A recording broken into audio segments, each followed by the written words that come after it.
Hey, you gonna put that on? All right. Welcome, everybody. Thank you for joining us. I'm here for the East Bruce Randolph Avenue Bikeway project. We're going to give a few people a second as people join in from the waiting room here. So we'll start in just 1 or 2 minutes.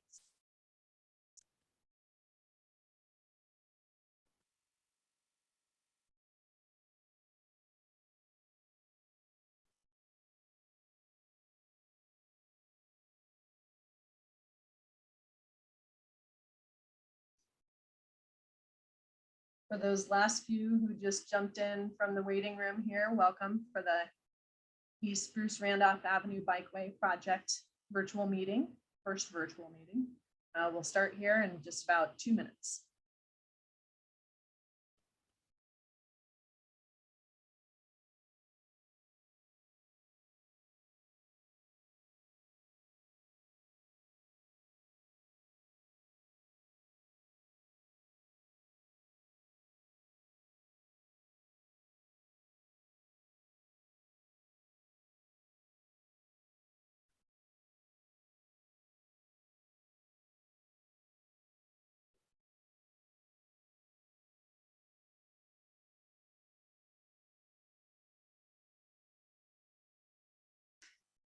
Again, I don't think we had anybody join just now, but we'll be starting in just 1 minute.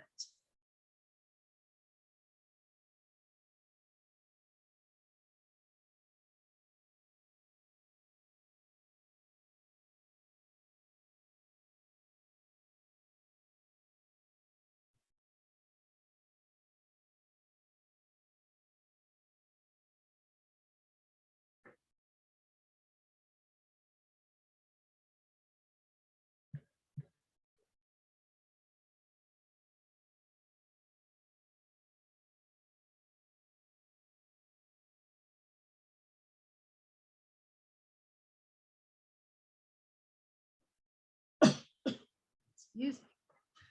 Okay, 6:03, so I think we're going to go ahead and get started. Kira, stop me if you see a bunch of people in the waiting room, but I think we're probably good to go.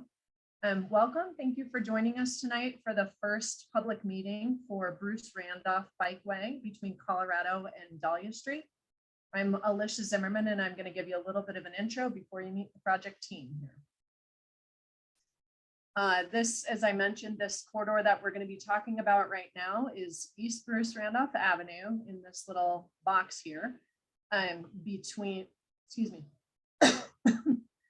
between, and you can see the project limits were here too, between Colorado and Dahlia.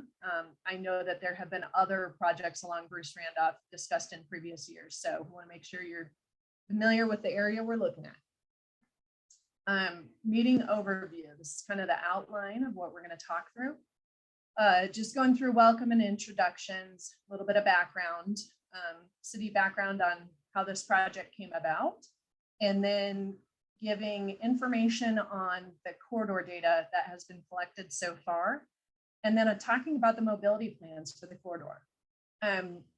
I'll talk about it in a second, but we show a Q&A and or breakout here, and you're welcome to, give input throughout, but that'll be the formal time when we can actually have a dialogue about it. So, and then afterwards, we're just going to do quick next steps. And if my slide, here we go. You all are probably familiar with this, but just have to go through it as a formality and make sure that everybody's aware. Rules of engagement here are just use the chat box and or raise your hand. I'll tell you how to do that in a second. At the end of each topic, if you have questions, and mostly it's kind of the common sense. Be respectful. You're with your neighbors here. Be respectful to other meeting participants, and of course, don't use any inappropriate language. Orientation for those, this is a lot different than last year when we did the same thing, but if anybody hasn't used a Zoom public meeting, a little bit of orientation. We are recording this meeting so that we can post it and you can send it to your neighbors, send the link to your neighbors if they aren't able to join, and that'll be posted on the webpage afterwards. We'll record the whole meeting and get that posted shortly afterwards. Please mute yourself. Everybody comes in muted, so stay muted until we call on you. And then the chat box is open all the time. You can see this little icon here. You can click on that and type in any comments or questions you have at any point. And then I don't think we have anybody calling in on the phone, so I won't get into that. If we do have somebody call in, we can cover that at that time. If you're having any technical difficulties, just exit and come back in. That'll often help any, audio issues you have. And let's see. Oh, the other thing I like to tell people is if you're having bandwidth issues, you can turn your own video off or on, and then you can turn our video off for the people who are presenting, if that's helpful. So, last thing is just how to follow up with this project after the meeting. Please let us know. We'll have the contact info slide at the end of the meeting here, but real quick preview of that is the project website is bit.ly/Denver Bike Paving, and that'll get you to a list of all the Denver bike paving projects. So you just have to go down and look for the Bruce Randolph one. And if you'd like to, you can always email bikes@denvergov.org. So in a second here, I'm going to have Kira launch a poll. Just for those who haven't done it before, a window will pop up separate from your Zoom window, and you can just follow the instructions on there. But we're going to do 2 different questions. And then as you're answering the question, I'll give you a countdown of how much longer we have. And then afterwards, we'll share the results. So Kira, you want to ask the first question here? Okay. So the first question is, how do you typically travel on the street? We're trying to get a feeling for who's participating today. And I know some of the folks on are also, part of the project team, so the number won't add up to everybody you see on here. But please, if you have an interest in the corridor, please give us an answer here and we can share that in a second. Okay, looks like there's almost everybody responding. So I'll close the poll in about 5 seconds. Okay, I'm going to end the poll here and I'm going to share the results. So everybody should see this on their screen now. What do you all think? Does Dana, you see it? Okay. So of the 9 folks who answered on this, we've kind of got a good split between walking, using a wheelchair, biking, driving, and taking transit. So a pretty multimodal crowd here. So Kira, I'm going to ask you to launch the second of the 2 polls. Okay. Everybody should see the second question up, and it's just about what your relationship is to this corridor. Are you a resident? Do you use it to commute? Do you use it for recreation? So go ahead and answer that one for now.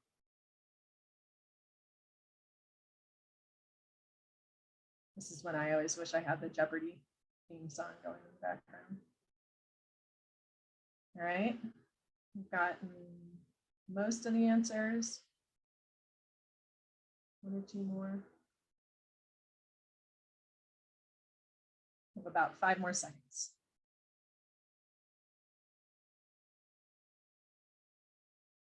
Okay. All right. So I'm going to hit end here, and then I'm going to share the results.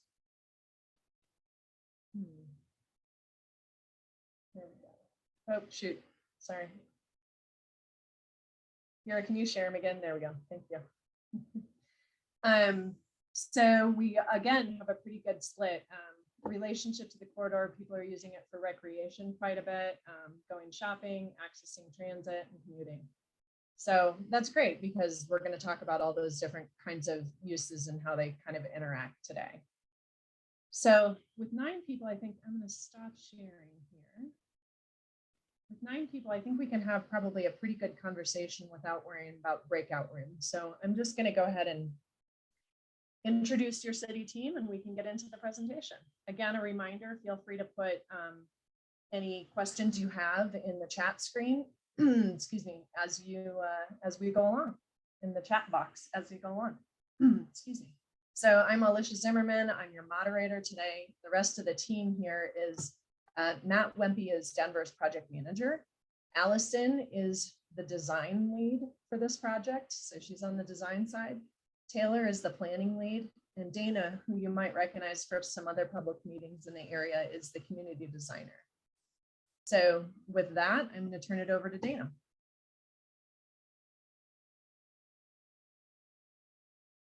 Okay, you're up. Always forgets after several years working at home. All right. Good to see your faces out there. Thanks for taking your evening time to join us and talk about this project. We really appreciate it. So I am going to dive into this project on Bruce Randolph, which you guys are here to hear about, but I also want to spend a little time talking about why Bruce Randolph, how did we get here today? And some of that goes back to sort of the big picture of Denver and where we are at as a city. So it's obviously no secret that we've grown a lot in the last couple of decades.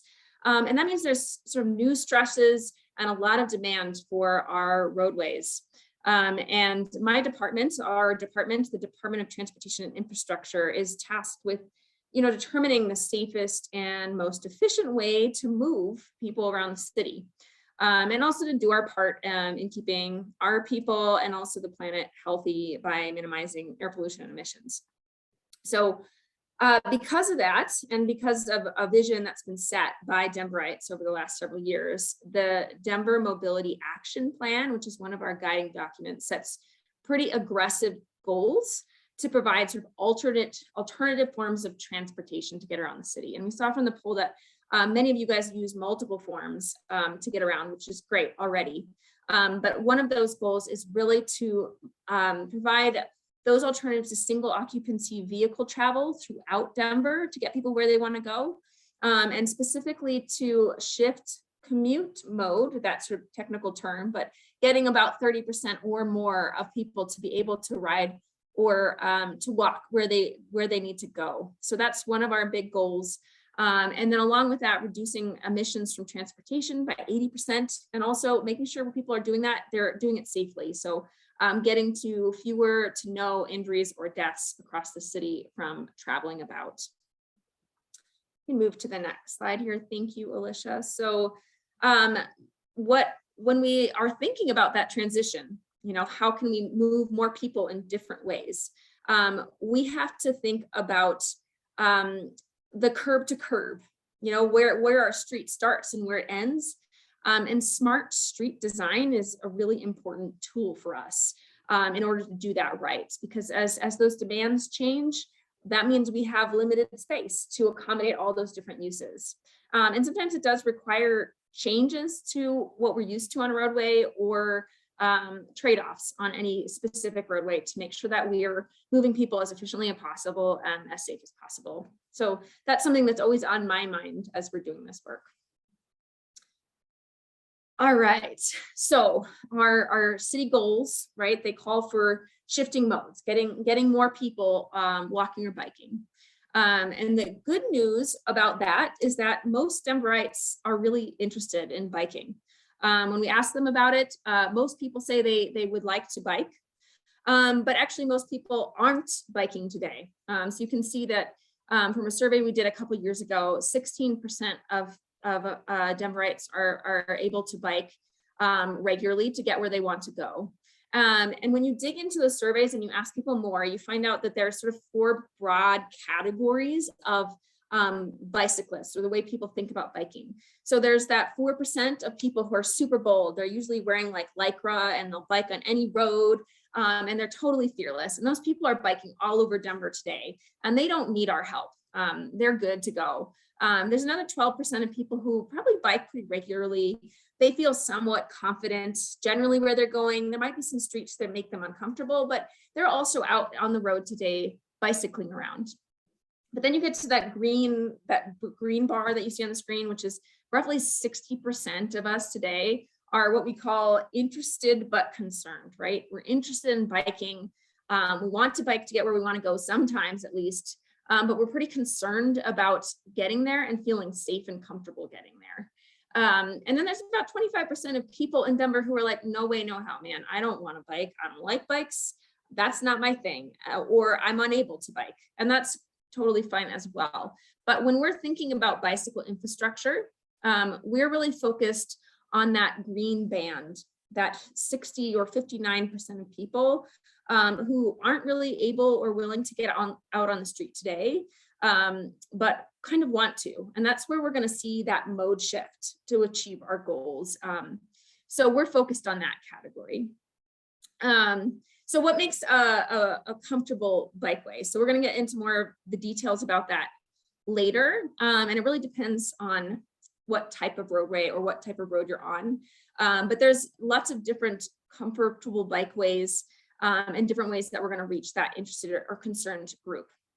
And so we have, over the last several years, developed and honed a plan. So this is our master plan for how we're going to create a comfortable network of bikeways across the city. And that started back in 2011 when we first wrote that master plan with a ton of community input. And then, in 2015, we went back out to the public, we updated that plan, made sure it made sense. And then it was reaffirmed again in 2018. And some of you guys may have participated in this process as well when we did the comprehensive plan for the city, which leads us to today, which provides us an opportunity to actually implement part of that plan, because those plans actually showed that grid network would put a bikeway on Bruce Randolph to help create that overall network. So we're working to do that in 2022. So moving to the next slide here, we have this opportunity to get it done quickly and easily. And that's because the Bruce Randolph section that we're talking about today is actually slated to be repaved. Every year we repave almost 400 or 500 miles, depending on roadway in the city. And when we repave, it's a great opportunity to say, all right, we have a clean slate and we can put what we want on the street within limits, right? Within that area that's being repaved. And so every year we do that overlap exercise and we say, oh, look, this says in our plan that we're going to have a bikeway on this street and we're repaving. And there's about 10 miles of that usually each year. And Bruce Randolph is one of those opportunities. So that's why we're here with you today. That's why Bruce Randolph is on the list for us to move forward this bike plan this year. But that being said, so paving is one of these programs, and it gives us the opportunity to do things like bike lanes. But some of you guys may be wondering, well, I thought we were talking about multimodal. There are other things in this neighborhood that really have a need. And that's certainly true. The far northeast and the Northeast Park Hill area and the whole part of the city also have a lot of needs for other infrastructure in the street. And we get those done in different ways, right? So there's different programs in the city. We have a signals program. We have a program called Safe Routes to School that's really focused on getting kiddos to school and away safely. We have a sidewalk gap program to try and slowly fill in all of the many gaps in our sidewalk network. And then of course there's ongoing maintenance for things like stop signs. And then there's this bike program, which we use in coordination with the paving program. So all of those are different ways that our department gets things done. And this is just one of them. And that doesn't mean other things aren't getting done at the same time. So I just want to give a little perspective on that. If you move to the next slide. Oh yeah, there you go. Thanks, Alicia. So these are some other, what I would say are big priorities in Northeast Park Hill that are also moving forward at the same time as this project. So there's some signal rebuilds. Old signals are being replaced with newer ones that are going to really improve safety. And you can see those on the map here all along Colorado. There's 4 locations where we're going to be doing that work, including right here at Bruce Randolph, which connects with this project and can really make that crossing of Colorado Boulevard and Bruce Randolph safer.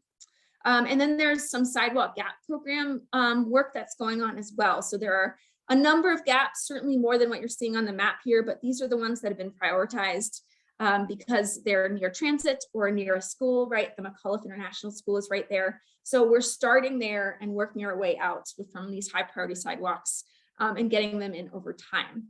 But those are all separate from this project. I just wanted to make you know that we have a lot of things that we're cooking, but that's not what we're here to talk about today. We're here to talk about the bikeway opportunity on Bruce Randolph.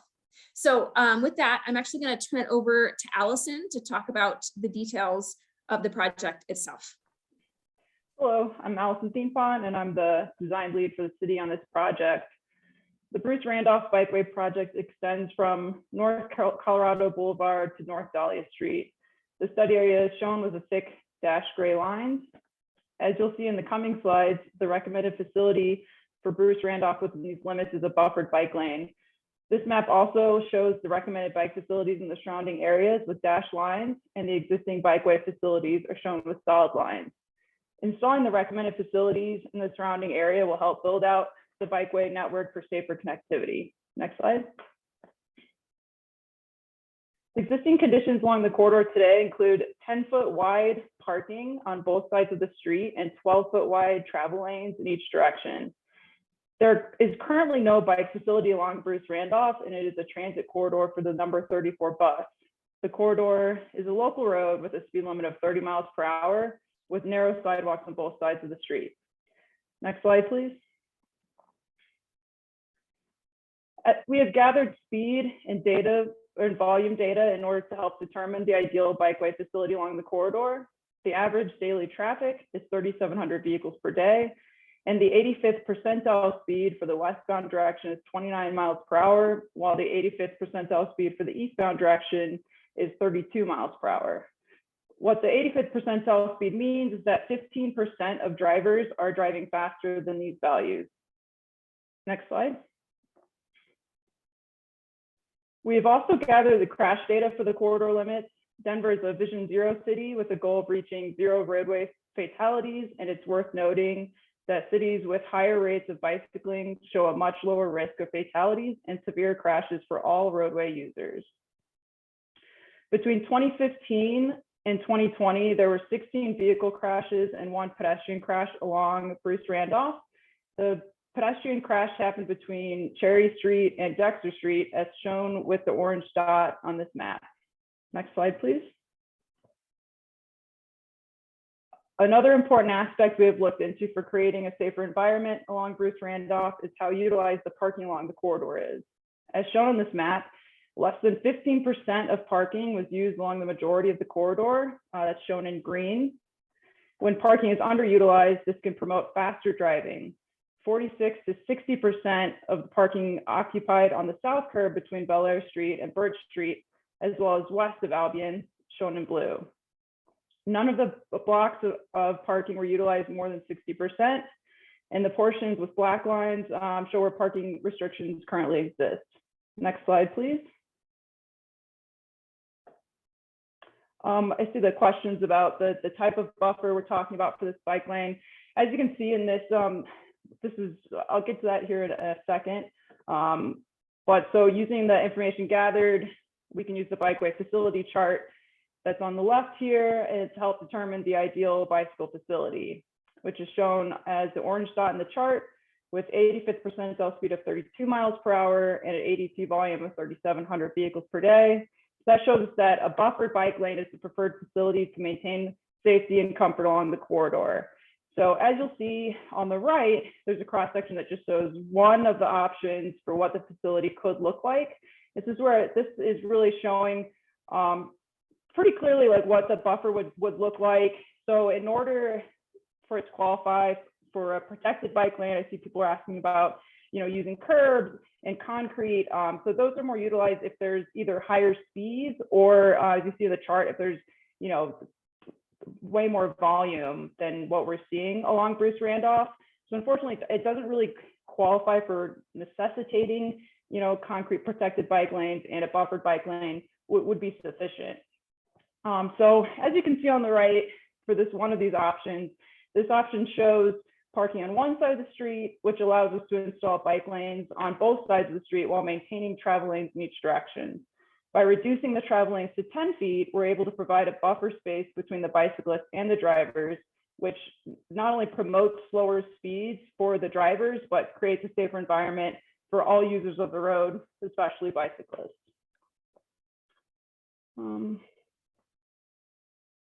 Let's see, I see we have another question if you go back to the next slide before this.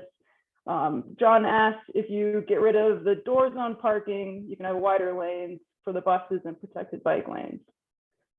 Yeah, that's correct. Yeah, and so another aspect of the buffers is, you know, if there is like a high turnover with parking, like the buffer can actually be placed on the right side or the parking side of for the buffer, which, you know, encourages bicyclists to bike, you know, outside of the buffer, outside of that door zone. But with that, I'll pass it off to Dana to discuss the project benefits. Thank you. Yeah, thanks, Allison. I really appreciate that. And I think we're getting both recommendations and comments and questions. Keep going in the chat. That's great. We're going to get to those. Just to highlight sort of, again, how this fits into the bigger picture. So Allison mentioned how on this map that we're showing, we have a bunch of recommended bicycle facilities, bikeways, and then we have just a couple existing bike facilities. So actually last year on 35th Avenue, yeah, which Alicia is pointing out to there, that was implemented last year also through this paving program, and that connects further to the east in the east-west direction. This is sort of the continuation of that east-west connection. So you jog a little bit south on Dahlia and then go over on Bruce Randolph, which provides ultimately a better connection across Colorado. And then that Bruce Randolph connection actually will ultimately go all the way into downtown. It's not built yet, but it's all in the plans. And several of those sections will also be implemented in the next couple of years. And then ultimately along Dahlia, there will be another north-south connection, and then along Madison as well. So there's sort of this building out of a bike network that allows you to move along this street, and also connect to many other parts of the city by bike in a comfortable fashion. And then just another benefit is the local connection, right? You want to be able to get around the city, but also just being able to bike around town. I saw several people in the poll saying they use Bruce Randolph today for recreation, and that's great. There's lots of local amenities in this area, things like Axon Park, it's a great neighborhood park, the Dahlia campus, which has lots of different resources available, the Northeast Islamic Center, a couple churches, local businesses. I'm a fan of Church's Chicken. I could get there by bike. So those are some of the reasons why Bruce Randolph is going to provide those connections, and why we're here today and why it ended up on the map. So moving forward, I just want to also highlight what Allison mentioned, which is the opportunity to narrow lanes. And a couple of you guys were commenting about narrowing spaces and using that for other reasons, right? Going back to, all right, what can we do curb to curb? Well, when we add the bike facility, in this case, it's likely that we would be able to also narrow the travel lane. There's no reason why on a street this size, we need to have 12-foot travel lanes for cars. And there's this added benefit of providing what we call sort of visual friction when we add, when we narrow the vehicle lane to sort of that standard of 10 feet instead of the wider 12 feet. And when you do that, people tend to slow down. And though we don't see a huge, like big speeding problem on Bruce Randolph, we do know that the slower people are traveling, the less likely there are to be severe injuries or other fatalities when there is a crash. So that's a side benefit that we're excited about that could be possible on this roadway with this design. So we just wanted to highlight that as well as an opportunity. All right.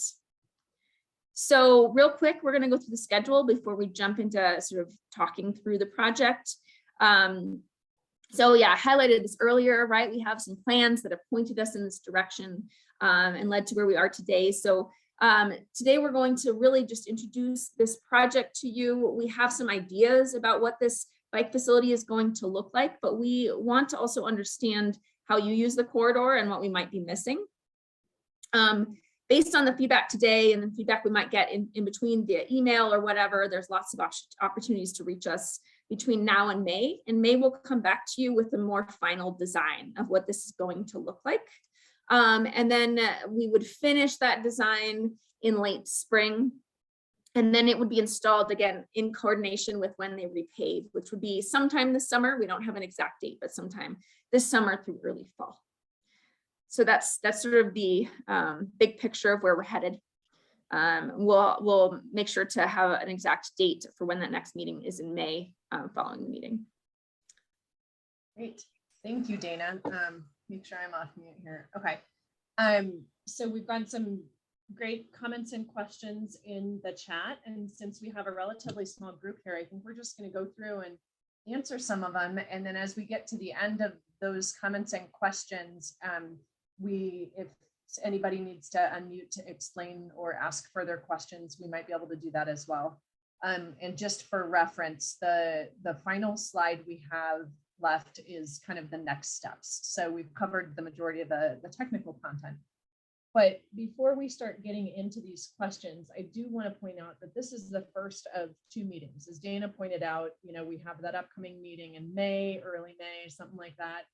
And that means that the material we're presenting tonight is not a final design. The material, even that cross section as an option, is really just one option. So we aren't able to answer questions of what does the design look like or what does the design include. We're happy to hear comments on it though, because it can impact, what that design looks like. So don't draw too many conclusions from that were, already decided on. So given that, I did notice that there was a follow-up question on one that you answered, Allison. So maybe you can jump back in on this one, but Yeah. The comment was just about explaining, I'll go back to the cross section, but the comment was just about not understanding the comment about the presenter regarding the door zone. So I'll go back to that Sure. slide here in a second too. If I can find it. You get it? Nope, wrong one. That's the existing one. Here we go. There you go. Okay, so the door zone, when people say door zone, that is, as you see with the parked vehicle, when someone opens their door, it's about 2 or 3 feet is how much that door opens before, like, say, a bicyclist biking down, needs to react and go around that door. So usually when door zone's mentioned, we're talking about that space of someone opening the door. So that's why I mentioned, so the location of the buffer depends on the parking. So obviously on the other side where we don't have parking, the buffer automatically goes on the travel lane side to provide that buffer and that comfort between the travel lane, the cars, and the bicyclists. So on the parking side, you can either put that buffer on the travel lane side, or it can be on the side of parking. So in between the parked cars and where a bicyclist is traveling. So the times when it's best to include that buffer on the parking side is if you have a lot of turnover for parking. And that turnover means, like, the more people are getting in and out of their cars, the more often those doors are opening, the better it would be to have a buffer to keep bicyclists from biking within that. Because if anyone's biked in a city for a long enough time, you're going to see a car door open at you, and pretty scary. It's hard to be able to think quick enough to go around that door. So yeah, as those were drawn in with the red lines, that shows like another option that we could do is moving the buffer to the other side. Sometimes you also might have a buffer on both sides of the bike lane, but unfortunately we don't have enough space within our right of way to do that. Does that answer it clear enough? Yeah, so I think that, who was that? Here we go. John. John, type in again if we didn't answer your question. I think the next one we'll do here is from Evan and Dana. This one will come to you, and it's a bigger picture question here. And it's about sidewalks. Will the sidewalk be expanded or improved during this project? Yeah, thanks, Evan. I know the sidewalks here are pretty narrow along Bruce Randolph, and they don't actually meet our current standard, right? We want 5 feet at least, so that if you're in a wheelchair, just want a little more space from cars, that it's a little wider. So we are aware that the sidewalks don't meet our current standard.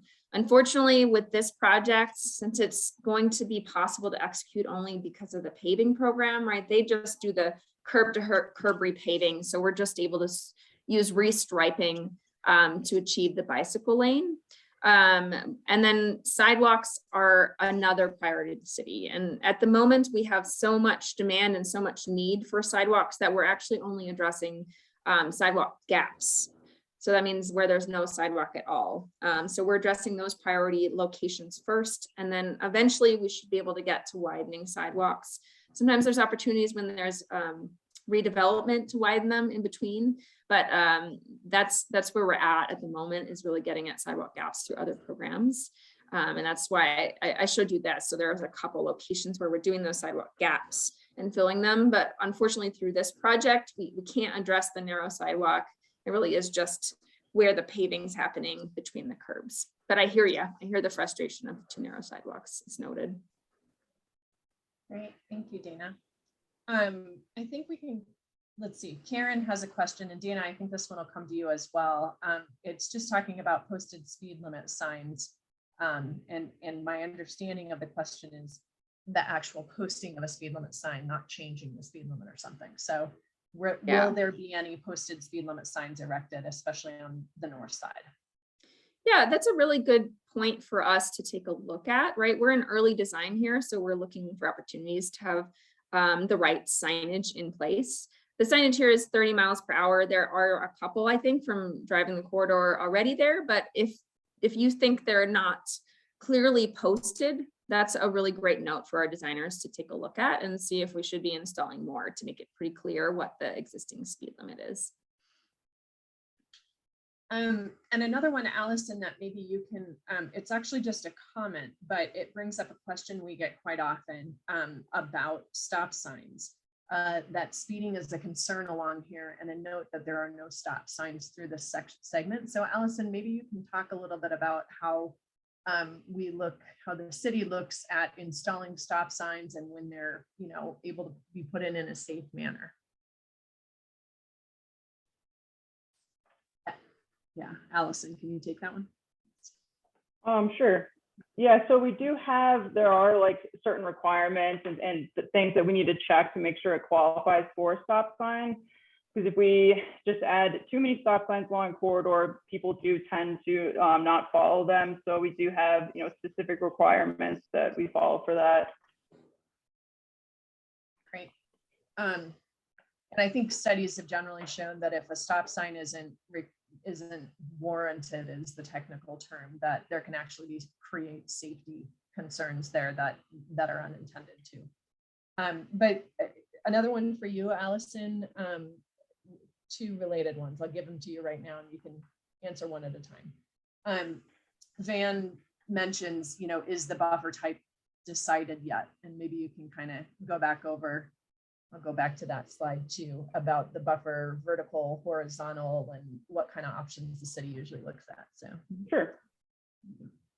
Yeah, so I think we have, that is more decided on, is that we won't have it be protected with like concrete or rubber curbs or flex posts, because one, unless we remove parking on both sides of the street, there isn't enough width. Because something to keep in mind is, in the winter months, we do need to clear these, and the clearing equipment is pretty narrow, but you need to have certain number of feet of clear width in the bike lane to clear them.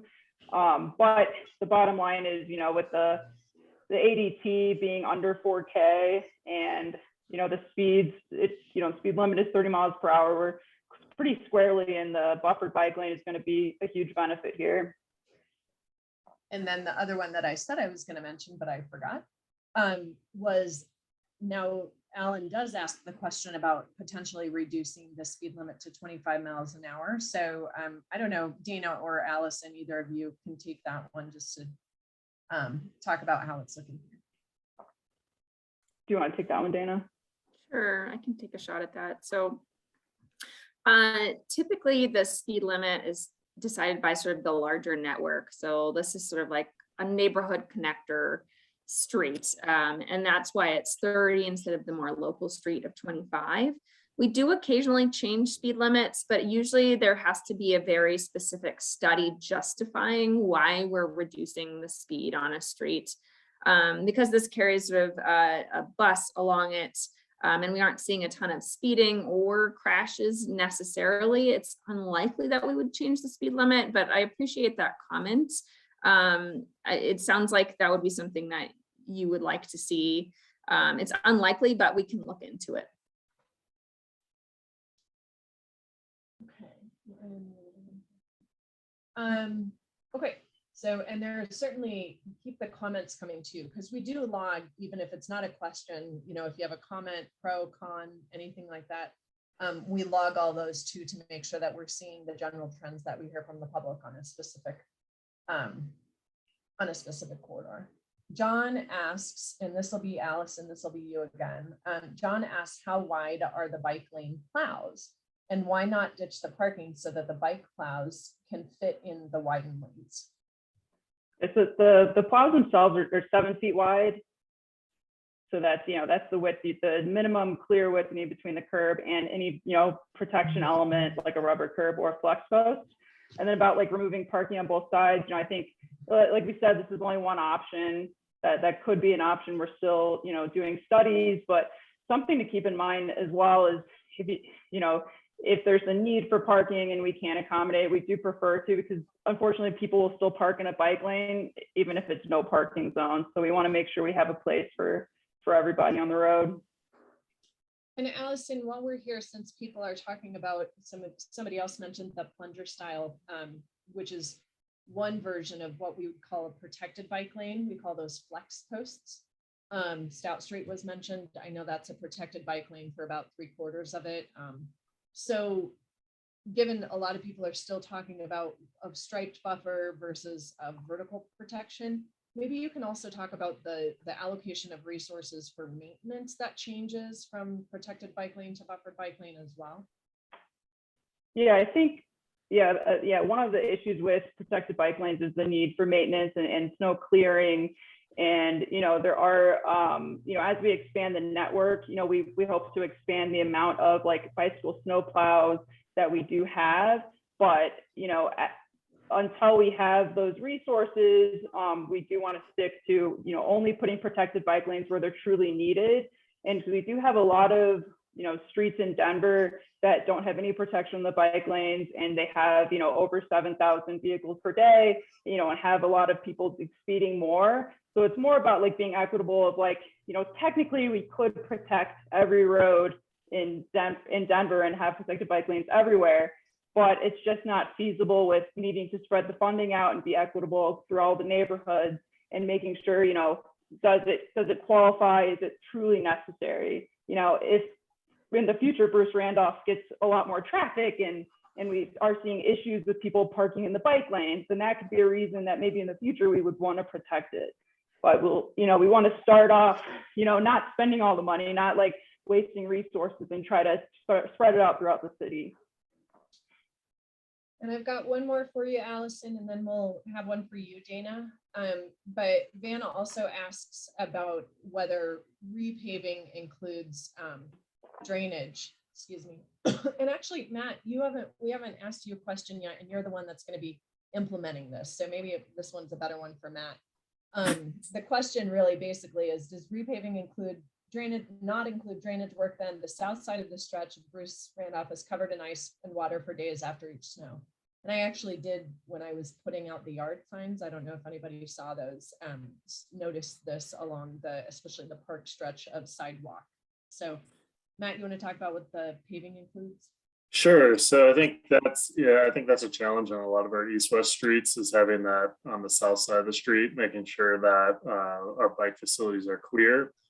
And so whether that's a special piece of equipment, such as we'd have for a PBL, or if it's just working with our street maintenance and operations crews to make sure that when we do maintenance on our streets with our plows, that they're including bike facilities. And I think that's still something that the city's striving to get better at as we are really expanding our bike network. And I think our bike network is exponentially growing over the last couple of years. So it's something that we're really focused on, making sure we have the equipment and the people to maintain that. But as far as the drainage goes, the answer is sometimes, in all honesty. So typically before our paving, about a year in advance, we'll come through, we'll do concrete work. That can include repairing curbs, that can include repairing, say, drainage inlets, doing ADA ramps, which there's a lot of those have been improved to standards along this corridor in the last couple of years. So the answer is sometimes it can include it, but if you're talking heavier, kind of putting in new drainage pipes, that is typically kind of a separate project. This whole part of the city, with the drainage detention basin that was put in at Dahlia and Smith Road, the intent of that, because I actually live in this part of the neighborhood as well, was to really improve drainage on those streets where the drainage goes just kind of flowing down the curb, and then to where it gets to an inlet. So I think that combination of those projects and increased maintenance, that's really how we're trying to tackle making sure that we don't have ice in those bike lanes, because obviously we don't want to make them useless. Denver is definitely a place where we can ride year round. So we want to make sure that the facilities we put in are maintained and are safe and are accessible throughout the year. And I would just add to what Matt said. So our project team was out there right after the big ice storm, and we did see how bad that is on the south side right now. So I went ahead and put in for our maintenance teams to go take a look to just make sure that the inlets aren't blocked. That's an easier thing that can be done. Sometimes it's really about how much water and how much capacity, right? So the issue might be bigger than that. And that's where Matt's talking about a separate project. But in this case, that could just be the inlets can help if we just clean those out a bit. And you can actually do that also on your own. I actually just submitted that via 311. And that's an opportunity for you guys as well. That'll get to the right maintenance staff to just go check to make sure the inlet at least is clear, which can alleviate some of that kind of ponding and icing over. Yeah. So one more for you, Matt, since you're on a roll here, I have to get back up to it. Noah asks about cost, and Noah says, just curious, since you mentioned cost, is there an estimate for the cost of a project like this? And that may be a hard question to answer since it's all kind of intertwined with paving, but take a crack at it. Yeah, that's a great question. I'm trying to think if we have this one. I think it's probably, yeah, I'd have to go back. I could answer that after the meeting, but typically we'll have our design cost and our public engagement cost, which on a corridor of this length is probably pretty minimal, probably $50,000. And then, yeah, we do partner with our paving operations to put in the paint and the signage, which that could be a pretty minor cost as well on this corridor. 35th Avenue, which we recently did from Dahlia to near to Monaco, I think that had a construction cost of about $70,000. But with the majority of his hiring the contractor and fabricating the signage is the largest cost that we have with these projects. And Matt, this is just to throw another curveball at you, but I know there's some interest in adding vertical protection here. And Allison mentioned the additional cost for that. My experience is that it is more than double the cost to try and add that vertical component. And we should totally do that when it meets the standard. But that's sort of why some of that math about, should we add 3 more corridors, or can we get in a protected corridor? So that's, yeah, right now about a mile of protected bike lane right now is costing us anywhere between $300,000 and $400,000 to design and to construct. And buffered bike lanes is in the range from $50,000 to $75,000 a mile. So yeah, I think you're right, Dana. It's the benefit that we can get from improving facilities across the city, a larger area. Great. Excuse me. There has been some discussion too about, whether removing parking entirely is an option. So Dana, I think I'm going to throw this one to you, but just noting about whether the trade-offs between the bike facility being next to parking versus removing it entirely, and how to allocate that space. Can you talk a little bit about that trade-off with parking? Sure. I mean, that's part of why we're here and why we're going to be soliciting feedback from folks who live along the corridor in the next month or two. It's certainly not off the table. But what I would say is that we are always balancing what the needs are of the community. So we did remove parking, for instance, from 35th. And one of the difficulties there was a number of older residents who now have more difficulty in getting to their homes. So there's a balance between very specific needs of residents and people who visit a neighborhood, and making it that much more safer for bicyclists. So we're going to be thinking about that trade-off. I appreciate you sharing your preference here. What else can I say about that? I would just add what Allison said, is that if we really push right now, removing parking where there's a really high demand for parking, sometimes they will just ignore those signs and just park there anyway. So there's always sort of a balance of making sure we're providing the best facility possible and providing a balance of different needs and uses for different kinds of folks. So we're taking that comments now, but that's what we'll be thinking about over the next couple months as we finalize design. And I would also add that if you remove parking and then you have that extra width left over when you're not redoing the curbs and everything, then you can actually be widening the lanes, which can significantly increase speed along the corridor as well. So there's a balance, like you keep saying, Dana, there's a balance to how wide the lanes are in order to keep the speeds at an appropriate level to keep bicyclists safe as well. So while having those bikes adjacent to the parking can be a challenge, can also be a challenge to have extra wide lanes and then higher speed vehicles adjacent to the bikes. Karen does mention, just as a side note, that the storm drains are continually clogged. So hopefully that 311 request and maintenance folks going out there can help with that, at least in the short term.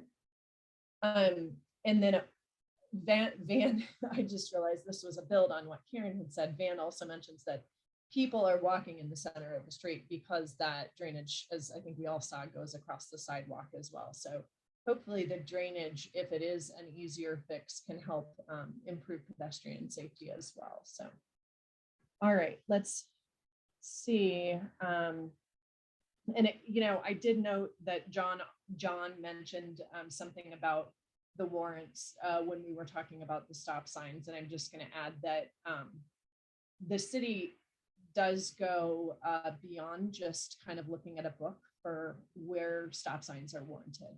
They look at a network, I think, as maybe Dana mentioned, and also they actually have some pedestrian demands and things like that that are beyond maybe what all of the typical engineering jargon warrants you would hear too. So it's certainly not something that is just a base level assumption. It's looked at for each case. So all right, team, the one that I see remaining, tell me if I missed any others. Folks, put your questions in if you've got one, because the one I see remaining right now is about schedule, about when the bike lane project is scheduled to begin. So Dana, maybe I'll go back to the schedule slide and you can talk about that again. Sure. Yeah, so we're here at February, right? So this is what we call our Educate and Understand meeting, where we take initial feedback as we start into the design. We don't have it scheduled yet, but it will probably be early May. We'll have this follow-up meeting to tell you where we landed with the design and make sure we're not missing anything from that final design. And then it says, summer install project. And I know that's kind of vague, but it really is whenever our paving crews can get out and do the work, that they'll actually be constructing the bike lane just immediately following when they repave. So we may know a bit more about whether it's early summer or late summer when we come back in May for the second meeting, but they also tend to move that around a lot, just sort of when weather is happening and how other paving is going. And then, the last couple of years, we've had that extra kick of not being able to get concrete at certain times due to supply chain issues. So it really is hard to really pin down exactly when they'll be paving a given street. But it will definitely be, sometime between June and probably late October. So there's that window for you. And hopefully we'll have sort of is it earlier or is it later when we come back in May? So stay tuned. And then Alicia, I noticed there was a comment / question about Martin Luther King, which is the next east-west bike connection that is existing today. It's on a much busier street, right? MLK carries a lot of traffic. And you can see from our long range map, so there's an existing regular bike lane, but that in the future, we expect that to either be a buffered or protected bicycle lane. So it's on the list to upgrade for sure. And to the west, they've had the opportunity to upgrade that section already, but this will be a future project. I don't have an exact timeline on it for now, but it is in our plans to sort of upgrade that facility because there's so much traffic on MLK, and it does feel less secure as a bicyclist with just a regular bike lane. And Allison, I think this one's for you and Dave, more of a comment than a, well, it's a question, but I'm sure we'll look into it. A note from Alan about a stop sign and crosswalk, whether they're possible at the park or Birch and Bruce Randolph. So maybe it's something that you can look into to see what kind of volumes you have there. And what Yeah, we'll definitely during the design phase, like, we will look into like if there's any, uncontrolled crosswalks we can add, if a stop sign should be added along the corridor. These are all things that we look for during the design phase. Great. Thank you. All right, team. Liz and Taylor, were there any that I missed that we need to talk about before we wrap up here? Not unless anyone in the audience wants to point any out that I might have missed. Okay. Great. Well, I'm going to go to the end here too, because it also tells you how you can, if I can pull it up, here we go. Also tells you how you can continue. Oh, there we go. Contacting us. So if you think of something after the meeting, we can get into it. So Dana, you want to do our next steps here? Yeah. So you saw this at the beginning as well, but that's the project website right there, the shortened bit.ly, bit.ly/Denver bike paving, and it's not case sensitive. So that'll take you to a whole list of all of our bike projects, but we'll keep this updated with the content from this meeting. If you aren't able to make the next meeting, we'll have that posted as well. And then when we have the final design and that sort of information will also be posted. Another thing that we have available are office hours. This is basically just an opportunity to talk one-on-one with staff. If you have more questions or concerns, or you really feel strongly about the dooring area and want to talk more with us, feel free. You can sign up for those to chat more with us. And then we have that second public meeting. We will be advertising that in the same way that we advertise this meeting, including flyers. And you also get a flyer if you live along the corridor when construction is about to come through as well. And then also a plethora of other ways to just get in touch. So bikes@denvergov.org, we collect those and respond if there's a question, or just take it as a comment if you have specific comments. And there is a hotline number as well. So we definitely appreciate all of you guys showing up and sharing your input.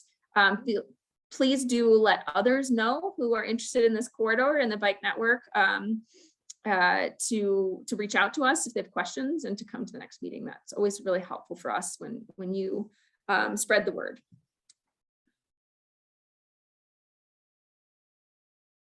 Alicia, you're on mute. I got to do it once per meeting. I'm going to repeat also in case anybody's listening to this meeting later on that can't read the hotline number is 303-223-6575. That's 303-223-6575. And feel free to leave a message about your comment or question there, and somebody can call you back, as long as you make sure to remember, say that it's about East Bruce Randolph Avenue, so we know which corridor you're asking about. So we'll put the recording of this meeting up at the Denver Bike Paving website. And we really appreciate everybody taking time out of your day. Thank you, and we'll stop the recording here. Have a good evening.